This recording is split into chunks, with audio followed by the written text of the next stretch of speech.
Selamat malam Indonesia, Anda menyaksikan seputar Bali terkini pukul 23 waktu Indonesia Tengah bersama saya, Madis Keren Karang. Tata kelola pasar modern yang menawarkan pelayanan berkelas dengan penataan barang-barang dagangan yang apik telah sukses mencuri perhatian masyarakat. Untuk itu, revitalisasi dengan mengadopsi pasar modern mulai dilakukan di Kota Denpasar.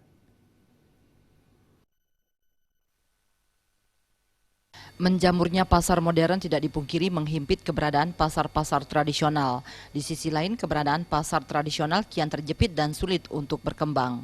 Berkaca dari kondisi tersebut, pemerintah mulai mengupayakan untuk mempertahankan dan makin meningkatkan eksistensi pasar tradisional. Salah satunya dengan melakukan revitalisasi atau penataan pasar tradisional.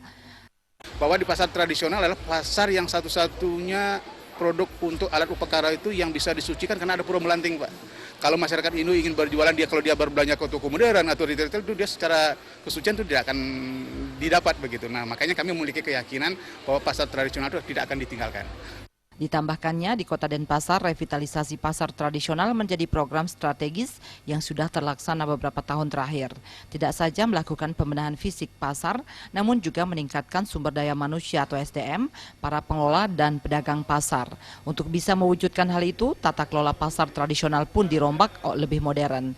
Beberapa pasar yang sudah mengadopsi pola-pola pasar modern, yakni Pasar Agung Peninjauan, Pasar Sindu, Pasar Desa Adat Renon, Pasar Sudamerte, dan Pasar Intaran.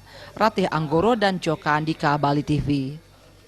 Sekian seputar Bali terkini kali ini. Terima kasih untuk perhatian Anda. Selamat malam, Indonesia.